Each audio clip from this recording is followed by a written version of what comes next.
Welcome to Living in Beauty.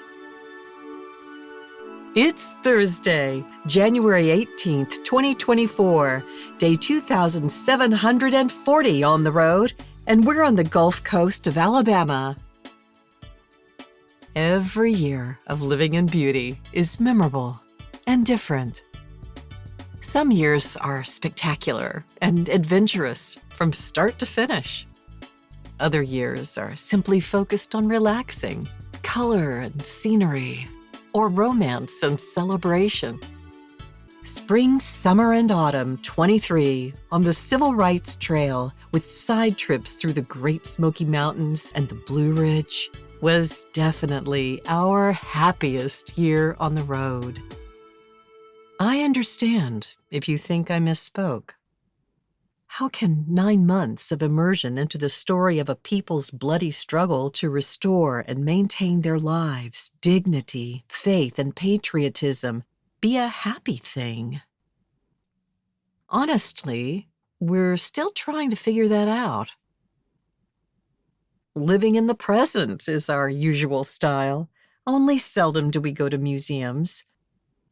The Civil Rights Trail gave us our first taste of history tourism, and we're hooked. We were children in the 50s and 60s during the historic years of the movement, and at the time, as white military kids growing up in a multiracial community in California, we had little exposure, knowledge, or concern, to be honest, about Black citizens suffering racism, injustice, and exploitation. Like many Americans our age, the landmark 1977 miniseries Roots saved us from almost complete ignorance about slavery. During that time, when we were working minimum wage jobs, President Jimmy Carter raised our awareness about civil rights and the slow, incremental nature of democracy. 4 decades later, the next phase of our education about civil rights began when we entered the University of Living in Beauty, the Road Campus. Historic roadside markers inspired us to seek more facts. On the Civil Rights Trail, we learned about good people, old and young, Black and white, who tested, proved, and continue to preserve the work of nonviolent passive resistance. Sure, we could have just read a book, but covering 8 states and thousands of miles in our usual 432 style, we discovered that the Civil Rights Trail is many things. It's a scenic trail, and it's a music trail. It's also a food trail, and most importantly, it's a truth trail. From ground zero, we were enlightened by the facts concerning violence committed by American citizens against American citizens. These historic moments were presented most professionally, artistically, and lovingly. Active listening gave us a sense of belonging and healing. If we were old folks, we'd say it was a balm. Now we can see America's path more clearly and understand how civil rights and the democratic process defines every aspect of what it means to be an American. The Civil Rights Trail was time well spent. We were happy to be there, and we're still glowing with memories we are eager to share. The Bill of Rights, the Civil War, Jim Crow. This important American history holds the center of gravity in the Deep South.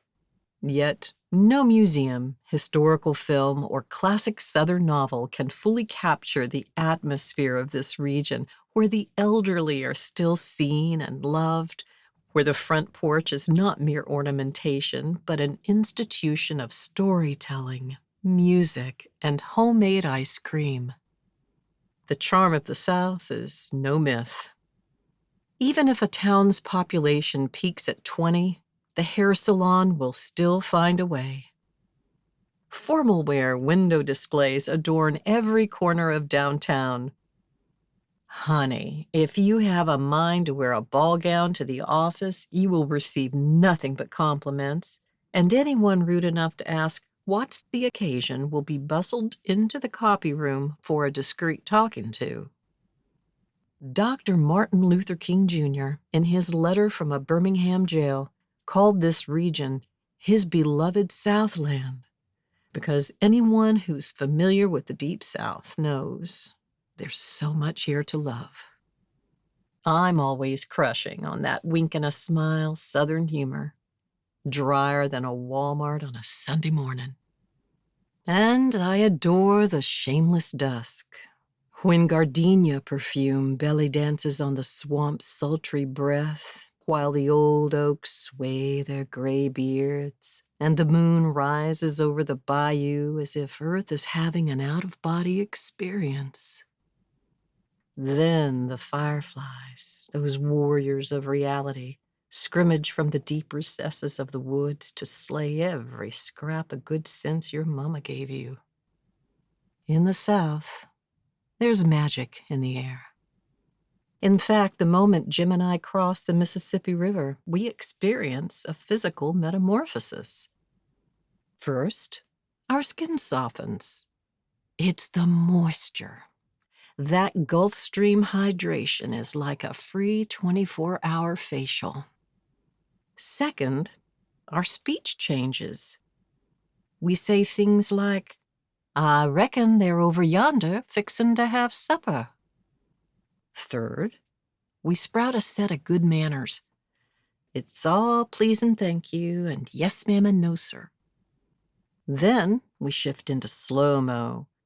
Stop to hold doors for strangers, smile, and make eye contact. When the small talk wears us out, we hunt down a meat and three where, praise the Lord, mac and cheese is a vegetable, and order a plate lunch with a side of debris or gumbo. Then, quick as you can say Crisco, we gain 20 pounds. Thus, our Southern transition is complete. Living in beauty is an education.